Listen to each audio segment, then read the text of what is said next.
একটি ছোট হাতি ও জঙ্গলের মেয়ে। মেঘলা এক বিকেলে ছোট্ট মেয়ে মীরা বনের ফাঁসের পথ ধরে হাঁটছিল। তার লম্বা চুল বাতাসে উঠছিল, আর চোখে ছিল কৌতূহলের ঝিলিক। সে প্রায় জঙ্গলে ঘুরতে আসতো, ফুল কুড়াতে, প্রজাপতি ধরতে আর পাখির গান শুনতে। কিন্তু আজ বনের এক গভীর কোণ থেকে আসা একটা কান্নার শব্দ শুনে সে থমকে দাঁড়ায়। কৌতূহলী হয়ে শব্দের উৎস খুঁজতে গিয়ে সে দেখে একটা ছোট্ট হাতি এক গাছের পাশে একা দাঁড়িয়ে কাঁদছে। তার গায়ে মাটি লেগে আছে, চোখে ভয়। মীরা ধীরে ধীরে হাতিটির কাছে এগিয়ে গেল। প্রথমে হাতিটি একটু ভয় পেল, কিন্তু মীরার কোমল কণ্ঠস্বর আর মিষ্টি হাসি দেখে সে শান্ত হলো। তুমি এখানে একা কেন? মীরা জিজ্ঞেস করলো। হাতিটি মাথা নিচু করলো, যেন বুঝতে পারছে না কি বলবে। মীরা তার ব্যাগ থেকে একটা ছোট আপেল বের করে হাতিটির সামনে ধরলো। হাতিটি কিছু ইতস্তত করলো, তারপর আলতো করে খেতে শুরু করলো। তার ছোট ছোট চোখে একরাশ কৃতজ্ঞতা ঝিলিক দেখলো। তাহলে আমরা বন্ধু? মীরা হাসলো।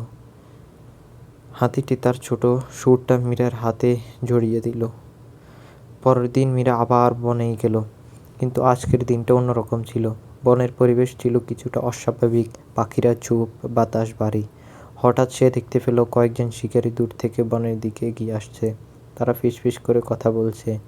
এখানে কোথাও একটা ছোট হাতি আছে, ওটাকে ধরে ফেলতে হবে। মীরা আতঙ্কিত হয়ে পড়ল। সে বুঝতে পারল যদি কিছু না করা হয় তবে তার নতুন বন্ধু বিপদে আসন্ন। মীরা দ্রুত হাতিটির কাছে ছুটে গেল।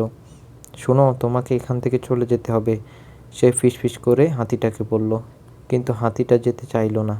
সে মীরার হাত টেনে ধরে রাখলো, যেন বলতে চাইছে আমি তোমার সঙ্গে থাকবো। মীরা ভাবতে লাগলো। তারপর হঠাৎ একটা বুদ্ধি খেলো তার মাথায়। সে হাতিটাকে জঙ্গলের এক গোপন পথে নিয়ে যেতে শুরু করলো। সেখানে শিকারীরা সহজে খুঁজে পাবে না। তারা দ্রুত বনের গভীরে প্রবেশ করলো। মীরা যতটা সম্ভব নিঃশব্দে চলছিল, কিন্তু হঠাৎ শুকনো পাতার উপর পা পড়ায় একটা আওয়াজ হলো। শিকারীরা শব্দ শুনে সতর্ক হলো। মীরা আর হাতিটি দৌড়াতে লাগলো। অনেক দৌড়ানোর পর তারা একটা বড় নদীর কাছে পৌঁছালো। ওপারে ছিল ঘন বন, যেখানে হাতিটি নিরাপদ থাকবে। কিন্তু নদী পার করা সহজ ছিল না। হঠাৎ বৃষ্টি শুরু হলো, আর নদীর স্রোত বেড়ে গেল। হাতিটি ভয় পেয়ে গেল, কিন্তু মীরা তাকে সাহস দিল। তুমি পারবে, আমি তোমার সাথে আছি। হাতিটি ধীরে ধীরে পানিতে নামলো, আর মীরাও তার সাথে থাকলো।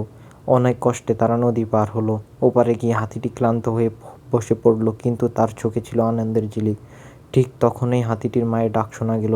দূর থেকে একটা বড় হাতি আর কয়েকটি ছোট হাতি তাদের দিকে এগিয়ে আসছিল। মীরার মনে হয় তার বন্ধু এবার নিরাপদ, কিন্তু বিদায়ের সময় চলে এসেছে। হাতিটি মীরার দিকে তাকিয়ে রইল, যেন বুঝতে পারছে না কি করবে। তারপর হঠাৎ করে সে তার সুর মীরার গলায় পেঁচিয়ে ধরল, একটা আবেগময় আলিঙ্গন।